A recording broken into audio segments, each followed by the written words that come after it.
I'm Mike Hebert, owner of Cantex Roofing and Construction. Every day is game day, and we'll get it right when it comes to your roofing, construction, windows, and mirrors. Call Cantex Roofing and Construction today. Together, we are one serving you.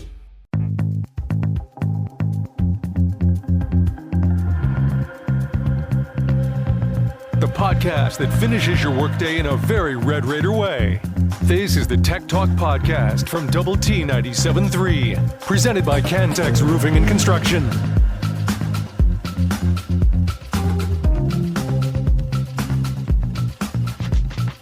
Happy Monday. It is Tech Talk here on Double T 97.3 and Double T973.com. Thank you for joining us. We will get our first official Red Raider baseball with Tim Tadlock tonight. So we will lead you all the way up to that right here in Double T 97.3. We are live from the First United Bank studio. You can call us on the Visual Edge IT hotline. That number's open, 806-771-0973. You can also hit us up on the Yates Flooring Center chat line. Thoughts, comments, reactions to overall a great Red Raider weekend that we will get plenty into today. Absolutely. Take us anywhere with the mobile apps, brought to you by Happy State Bank. We're also streaming live on Fox 34 News Now and on YouTube. Clint Scott, Dr. Mike Gustafson, Ben Portman behind the glass, taking care of us. Gentlemen, how were our Friday, Saturday, Sunday combos? Spectacular, big boy. That was a good weekend. Fun weekend. Yeah. Minus the losing 2 of 3. That was, the weather got progressively better. Yes. Friday night was rugged. Woof. Again, because you've turned into rough, my weather report. I just go off what you say. So again, you could really mess with me. And I think you undersold cold. Just how cold it was going to be. Well, with part your of reports. it's just part of the deal is trying to have a little mental toughness and ahead of the What's deal. That? Not. You got part of it's convincing yourself all the right things, but then you put and obviously we lost the game, so that part stunk. But you also lose it in 22-8 fashion or whatever. But above all else here, it's the 3 hour and 49 minute or whatever. That was a slow bleed there, but yeah, that really nice weather after those two. After that deal, and I've talked to you about a special day in 2019, and it also involved indoor track, but it's the day that Tech baseball beat Kentucky in Lubbock. I guess it would have been Gio and I doing that game, maybe on Fox Southwest or whatever, and then at that time, and we're reporting scores kind of off the internet or whatever about the indoor meet, and it was the Big 12 indoor meet, the first one over at I believe that's right. I think it was the first year at the Sports Performance Center, and they're setting records. Like they're going to score 100 and however points, and just wasted the field that day. And then we all leave there and go over to the arena. Hoops was hosting Kansas that night. And it was they smoked them. Like it was a game where Tech got out to a 15-point lead early, like 22-7, and just the place was the game. One of those magical nights where everything and like good shots and great offense. It wasn't like just like pulling up from half court and jacking up shots, but like the offense was incredible and just hitting every sort of three that you could. And because of the offense you were running, and it was like one of those, like, you knew in the first half that game was going to be a blowout. Well, and it's unlike the other day, which the other day you're up 16-3 or whatever it was, and 16 I think it topped out in the first half, and and Baylor did what you want to do. It's what we were hoping we'd do against Texas a couple weeks ago, where you're like, all right, just cut this thing back down to 10. 9, 11, and it went from 12-point lead to Texas, 5 minutes left, up to 24, and that's what you're thinking. All right, Kansas, and this again, we're talking about a game 5 years ago. Go close this thing down, it'll be a ball game. And it just never happened. And this deal the other night was incredible that Baylor comes all the way back. You look over there and everything's getting called on this night, which was oh my gosh interesting. And so but we're I've the got ones. my own thoughts on We're that, thin. that I could complain about for like an hour. We're the thin roster, but you look up there at one point and we've got 3 dudes with 4 fouls on the floor. It's like, fellas, this is it, man. And 2 of them being the part of the reason of why Baylor was able to come back is because your offensive momentum. It was a team effort, but it was being driven by both Pop Isaacs and Darian Williams. And that's not shocking because those guys are a couple of guys that can facilitate the offense, especially when they're on. And as soon as you lose them for that extended amount of time, and the third foul on both of them, like for my count, as far as keeping up with them, snuck up on me there in the first half. Oh, my gosh. Like they have to play, and they know this, they have to play so careful. When you mention a lighter whistle, especially with what you've been playing with and against all year long in the Big 12, it was dangerous territory. And then your offense just sputters out for a little bit with both of them off. And I thought it was perfect that whenever you got your traction back offensively was who's scoring. Pop Isaacs coming back in the game, hitting a 3. Very next one, Darian Williams hitting a 3. And I think Chance McMillan hits the third 3 whenever you refine separation. But, man, you want to talk about a game that you have a big lead like that, and then it wasn't an uphill climb, but you could just feel the tension. Sure. And then you're doing the game. Okay, you need them to come back and produce the level that they were before they were in foul trouble. Oh, and also don't foul. Like I mean the right. ultimate. And it was already don't foul, but now it is Olay defense. I mean, we're at that point you're going, hey, EY's on the floor again. Another, we talked about this a month ago. You're going, yeah, maybe you want him back. He's too young to give up on him, and now you're like, oh yeah, definitely need that guy back. No doubt. Because it feels like the more he plays, he's doing the Jennings thing. We're what we would have said about both of those guys early. Jennings gets playing time, and then the whole thing gets a little bit cleaner. By the way, unsung hero from the win against Baylor to me, Robert Jennings. I agree. 8 and 7? Yeah. It was all good stuff. And hey, the other one though, I was going to say, I was thinking that after Baylor tightened that game up, it was 2 run out threes or transition threes rather by Kerwin. I thought were 2 of the essential ones to open that thing back up, and it felt like that was when the crowd started to breathe again and just exploded. Mm-hmm. And it was predictably the front end of a spring break crowd, and so there were some empty seats, but that place was charged up. Oh, the it was atmosphere awesome. Baseball was awesome all weekend. It was just a good weekend, man. Boy, Saturday, if you got to do the pairing of went to that game, then at whatever point in time you got over the basketball game, plus on top of that mid-basketball game, you get the track and field announcement. That's a pretty dang good Saturday. It's Tech Talk on Double T.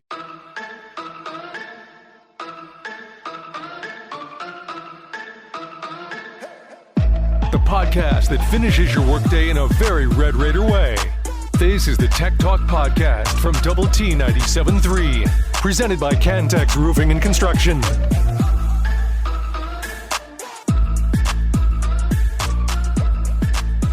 It is the juice here on Tech Talk. You've got us on Double T 97.3 and Double T 97.3.com. How do I put this? I'm very excited. I'm going to be in a sugar rush, regardless. I have a treat surplus over here. Is that how you would describe it? Shout out to shout out to you for the Sour Patch Kids, and shout out to Shelly for, I knew she would, but holding up her end of the bargain for the opening line being in favor of Tech. The little bet we had going on for Texas Tech versus Baylor, the opening line. Oh, yeah, the icy bet. I won. And so Tech was favored. Yes, 1.5. Really? So I knew she would, but shout out to Shelly and thank you very much. I'm going to. I just wasn't sure about the bet. I mean, like I didn't have a strong enough feeling about it. I thought Baylor would be favored, but that makes it a Vegas know what they're doing. Perfect, yeah, no doubt. A perfect run there where they were a home favorite for every single game this season, and it held true as you mentioned there on Saturday. Red Raider basketball took down Baylor as they end their regular season on a 3-game winning streak. And out of it, with the end of the regular season, you got some awards, Gus. A trio of Texas Tech players earned 2023-2024 Phillips 66 All Big 12 Men's Basketball Awards. Darian Williams, Pop Isaacs, and Joe Toussaint secured selections. Joe Toussaint on the honorable mention list. Darian Williams and Pop Isaacs, All Big 12 third team. Darian Williams also found his name on the All Big 12 newcomer team. Darian Williams also this week swept the final Big 12 Newcomer of the Week and Player of the Week honors. So you go, made up for that mistake earlier in the year where they gave both to Jaden Nunn after he had one of the best nights of basketball we've ever seen in the conference. So a good ending to the regular season for them as they now turn their attention to the Big 12 Championship, rolling with all sorts of momentum. They are the 4 seed. They will play on Thursday. If I have the bracket right, it is between UCF, Oklahoma State. Winner will advance to face BYU, who has a bye, and then the winner of that game is who you will play on Thursday, 11:30 tip there in Kansas City. Probably BYU. I mean, that would be the highest seeded opponent in our little stretch of the bracket. Yeah. If it was chalk BYU, I wouldn't be floored if UCF made its way through that, especially if it's the UCF that played well on the road against TCU and won to end their regular season. But, I mean, if it's chalk, yeah, it's going to be BYU. Red Raider Track and Field. They got themselves an indoor national championship, Gus. It is the second national championship for the Red Raiders under Wes Kittley, the first time indoors. The top 5 teams had Texas Tech winning with 50.5 points. Arkansas was behind them, 41. Florida with 39. Northern Arizona, 31. And North Carolina way down at 26. How about we just talk to Wes Kittley himself at 5 o'clock? How about we just get Wes Kittley to call into the show? Oh, wait, we already booked that about 2 hours ago. Yeah, Wes Kittley's going to be on the show at 5 o'clock. First caller to Tech Talk since 2022, and we're going right to the top. Wes Kittley, 5 o'clock. Book it, tweet it, do all the things. Be sure you're tuned in at 5 o'clock, top of the hour. Coach Kittley's going to get on here and talk about his Saturday, actually his Friday and Saturday. Maybe we are excited to talk to him. We got a lot of stuff we got to get into 8 minutes. Yeah, no doubt. And then for baseball, they do lose their first series, falling in the rubber match to Texas, 9-7. They lost Friday, 22-8, and then Friday, and then won on Saturday. 7-2. You can hear a recap of that tonight with Red Raider baseball with Tim Tadlock right after we're done at 6 o'clock, live from Rudy's. So you can either listen to it on Double T 97.3 or go to Rudy's, get yourself a question in, get yourself some barbecue. It's always a good time. And then 6 o'clock over on 100.7 The Score, another edition of the High School Fan Zone. LISD tonight, Coronado, Estacado, Lubbock High, and Monterey. Coaches from there will join Garrett Luft here in the First United Bank studio. And that is the juice.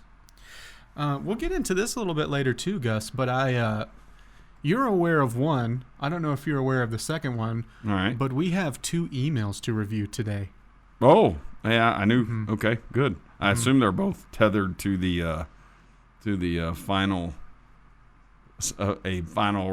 end of the regular season kind of hoops thing. They are tethered to the end of the season, and they are tethered to the full list of Big 12 awards that came out. So we'll see how we did there.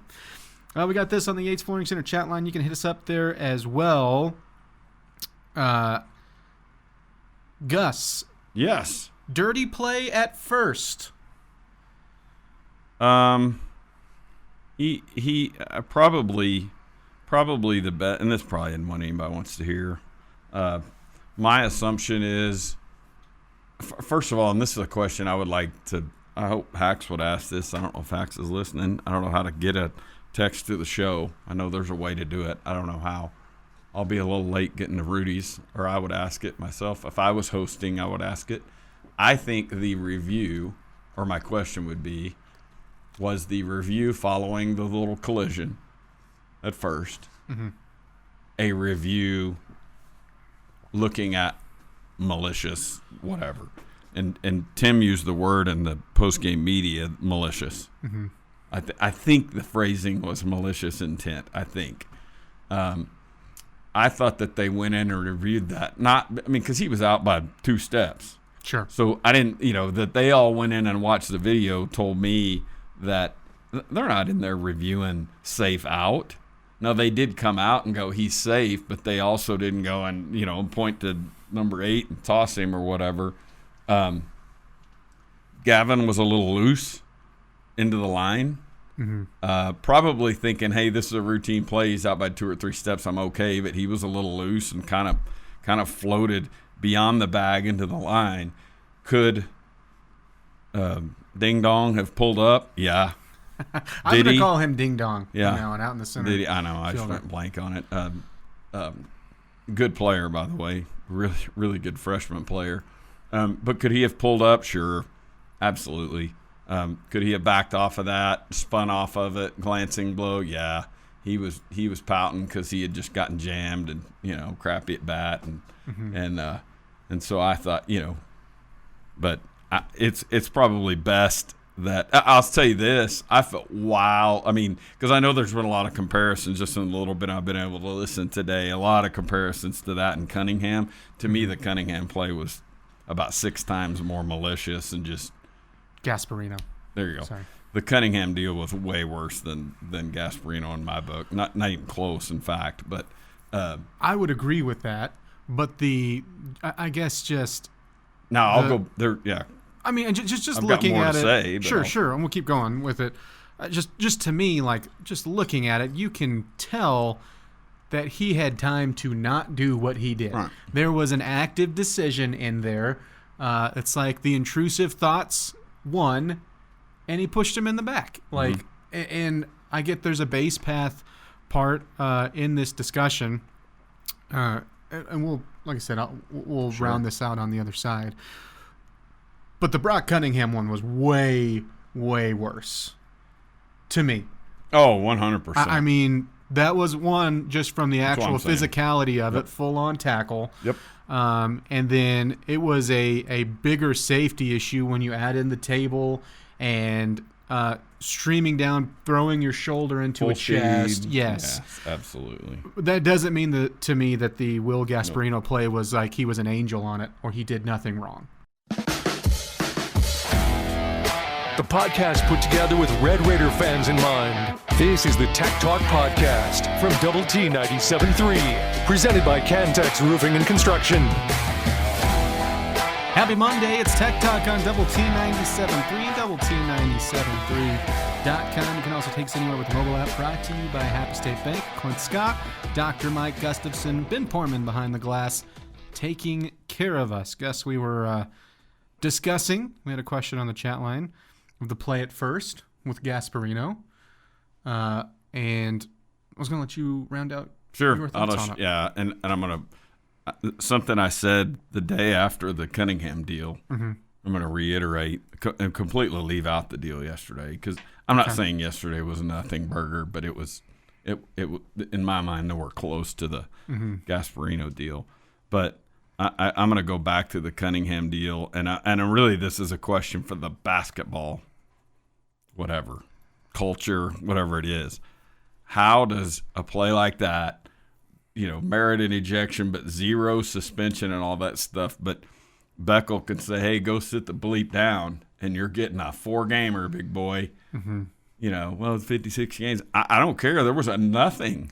There was a nothing for a play that could have broke a fibula or whatever. I mean, just collarbone. What the hell? Yeah.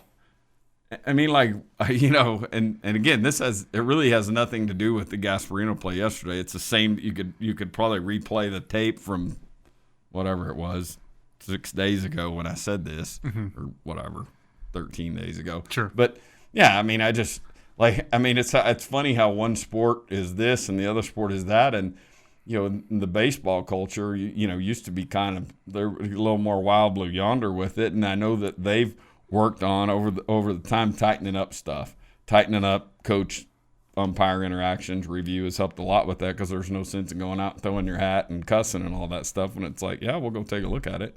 And that, so, but you're just like, if the malicious thing and all that stuff, like, hey, this is enough to throw a guy out. For example, head to head, helmet to helmet.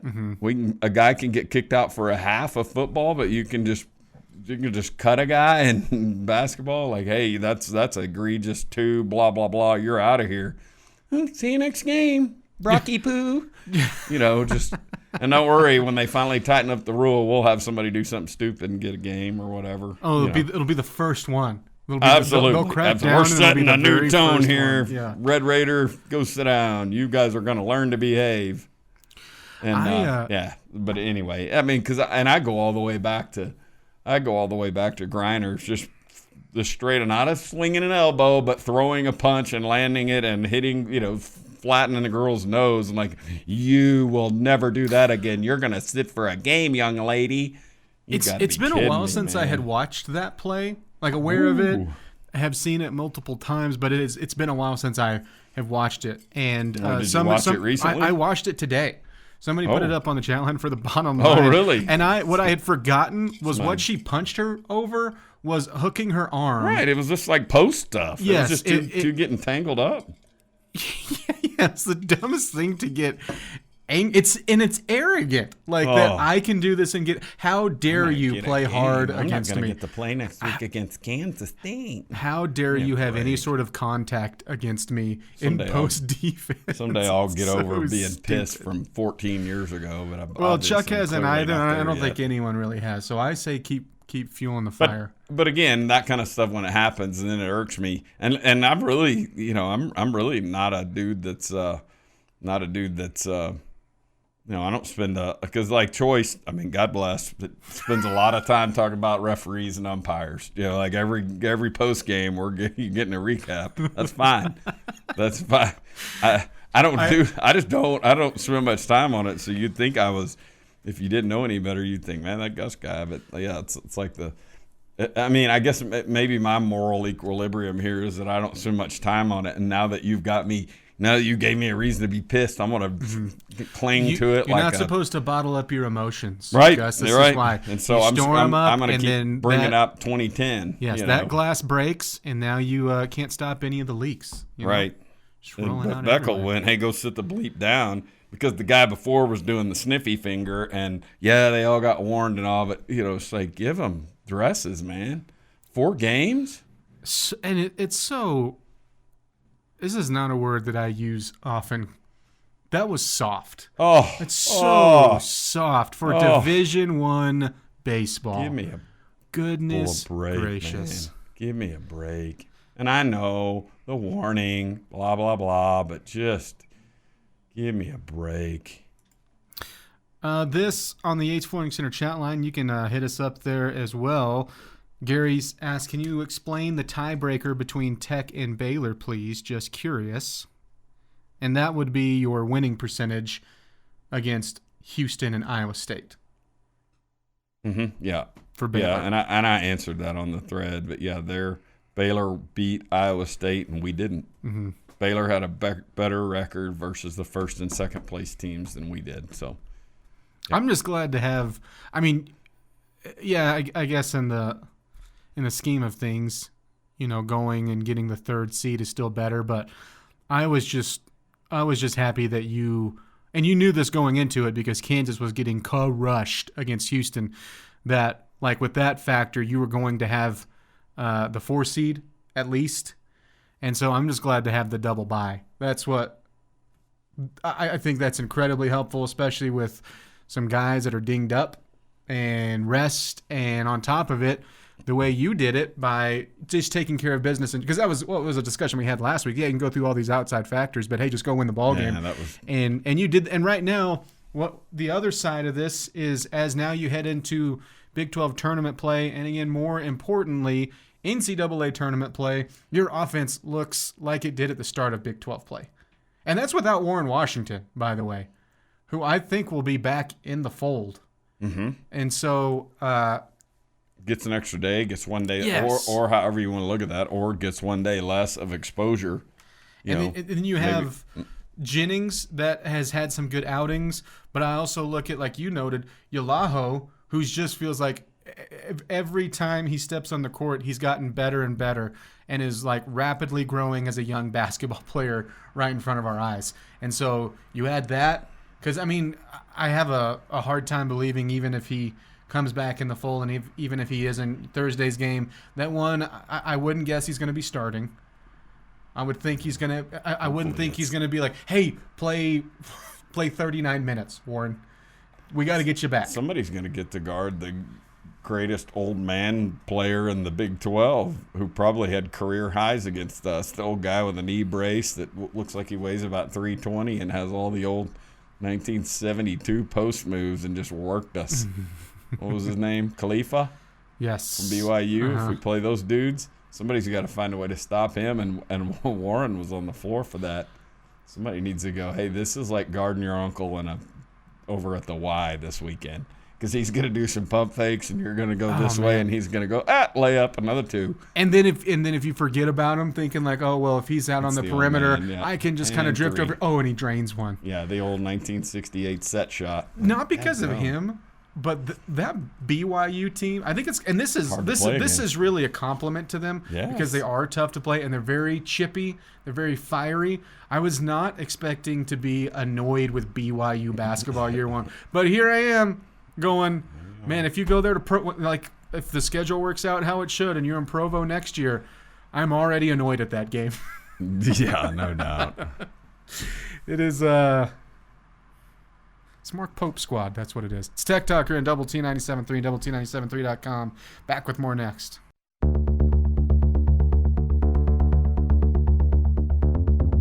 The podcast put together with Red Raider fans in mind. This is the Tech Talk Podcast from Double T 97.3, presented by Cantex Roofing and Construction.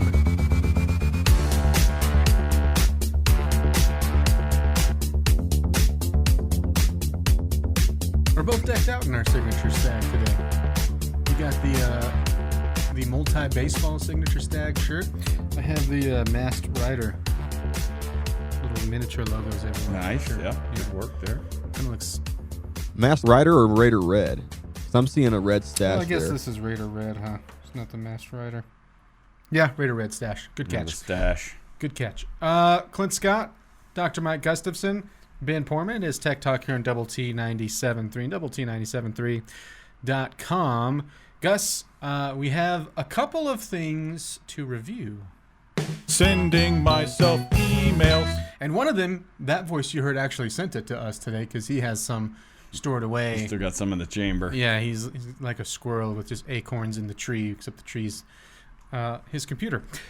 Gus, the first one that we talked about, this was a long view prediction, and I believe if I have this right, we made this in the middle of non-conference play when we said this. So we did the would you take this record game, right? And we asked, would you take 19-10 overall, and would you take 9-9 in Big 12 play? This was a sweep yes, a resounding yes from all of us. Yep. You go 22-9. That's awesome. 11-7 in conference play. So I think this one you can defend a little bit. Absolutely. Especially trying to play the guessing game in the non-conference, but I'm glad we were wrong. Yeah, I'm glad 100%, we were wrong. Man. That was, I mean, I felt like it was a no-brainer. Yeah, you know, because 9-9 felt. I mean, yes. and it still is the case. 9-9 would have locked you in the tournament. Yes, a roster that was thrown together by a bunch of new coaching staff, and just all that they did, and we kept hearing through the early fall and kind of I used to call it the chicken fry circuit, but just him, the coaches making the rounds, summertime, whatever. Him talking about. Coach Mack talking about, hey, basically saying, hey, trust us, which is also, and then I I'm in. I'm all in on the Kool-Aid thinking, give me the 9-9, and I talked about that on the show a million times. Like, yeah, give me the 9-9, I'm good, and so this is all just gravy to me. It's fantastic, and think about it. This time next year, 9-9 will mean that you still have 2 more conference games left. Yeah, you're like, just get to 10-10. That exactly. sounds so daunting. We're at 18 conference games this year. We're going to 20 next year. It's like the baseball making the jump from 24 to 30 this year. Hoops going from 18 to 20 next year. Which just means more, more head button and more, I would assume more good competition and just an extra week of all this. Just fantastic. I can't wait to see it. I can't wait to see it because it's got to involve games in December, doesn't it? Oh, yeah, has to. Sure. Yeah. Well, out loud, you're going, it's just 2 games. But if you're a coach, if you're a player, anybody that stresses over the league, 2 games to me feels like an entire extra month of basketball. Oh, I know. Because it is just that brutal of a league to play in. Yep. And I can't wait to see it. Is that going to involve, a game on December 22nd and one on the 28th? Mm-hmm. Is it, or are we just going, Christmas after, the 25th and 29th? I mean, how's that extra week? What's that going to look like? Or I wonder, are they 2 games pre-Christmas maybe? If there's something wonky with it, like it's mid-December where everybody plays a week of Big 12 play, and then you do whatever you do for Christmas still Absolutely. that you would with the non-conference. I wouldn't be one bit surprised by that. There's a layout to that already, which is why I bring that up. I don't love it. I prefer once you start playing Big 12 games that you just keep going through Big 12 games, and I get that there was a reason why they had to do it. That was something that always bothered me with the Big 12 SEC Challenge. Let me rephrase. One of the things that bothered me with the Big 12 SEC Challenge was where it was played. But it won't be like the end of the world. When it was played, actually, not where, but yeah. When? Okay. Yeah. No, I knew what you meant, but I was just making sure. Were you the one who grammar policed me the other day? Was it you? Was that your burner? People that were listening to that going, why does he care that they played? Not ran. Where they played it on the schedule. There it is, on the calendar. Perfect. Yeah, I'm but that's I'm going to leave. I mean, think about what that would do if you get a couple of,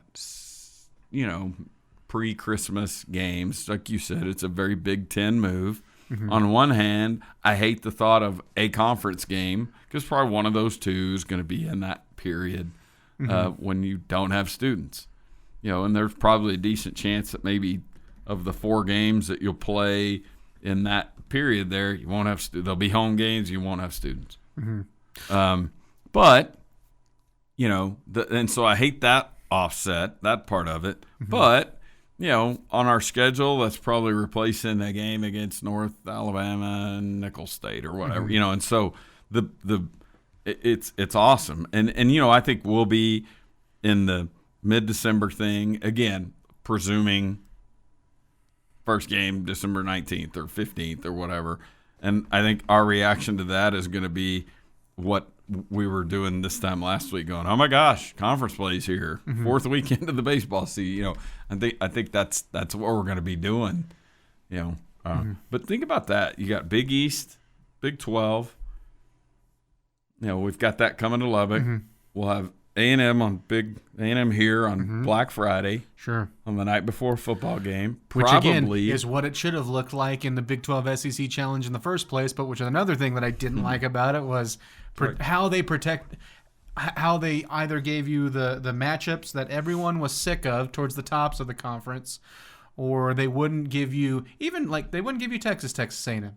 Wouldn't even give you like a Baylor, Texas A&M. Right. Wouldn't give you Texas Tech, Texas A&M.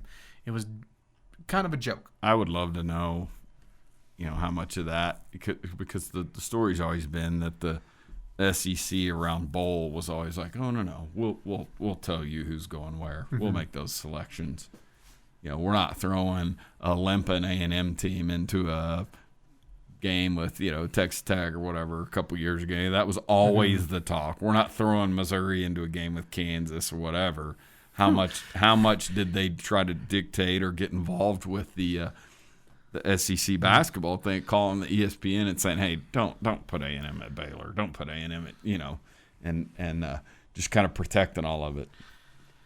Why would you need to protect an 0-18 and SEC Missouri team? Yes. Yeah, no doubt.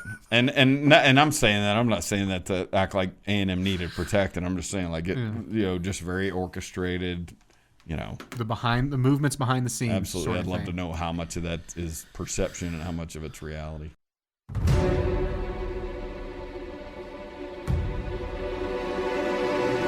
the podcast that finishes your workday in a very Red Raider way.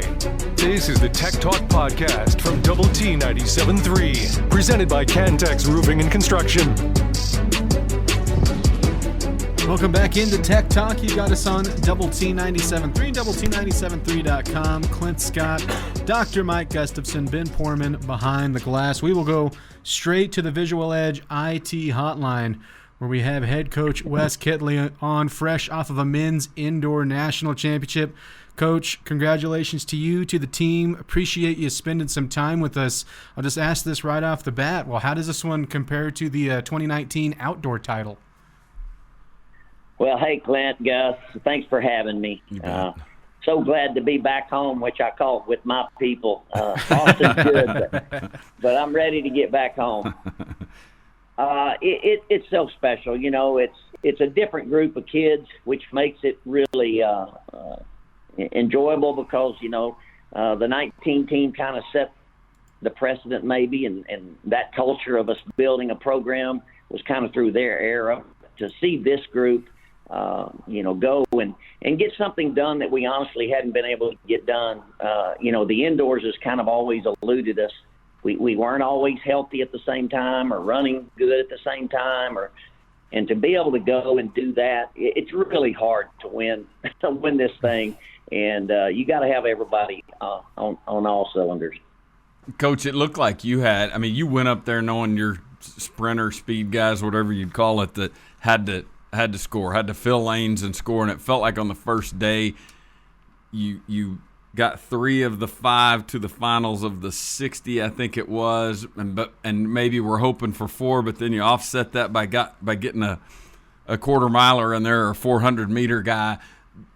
It's kind of set the stage when I know you were on Thetford Nashby on Saturday feeling pretty good about it, but how did Friday go? Did it go to script?